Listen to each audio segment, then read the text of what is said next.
Back. Today in this video we'll learn how to use one WhatsApp account on 4 devices at the same time. So WhatsApp have launched a new update recently and they said that you can use your same WhatsApp account on 4 devices. It could be your iPhone, your Android phone, your PC, your MacBook, or any device you want to log in.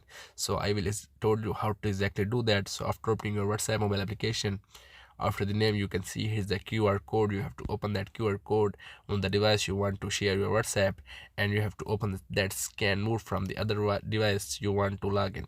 So you have to open my code on that device and scan mode from the other device, and when you will scan your QR code from that device you will be able to open your WhatsApp on the device. You can use it for 3 devices and you will be able to use your same WhatsApp on 4 devices. So that's the short intro how to use for your same WhatsApp on 4 devices at the same time. So if you guys find that video helpful, do subscribe to my channel, and if you have any confusion or question you can drop a comment and I will try to help you in my next video.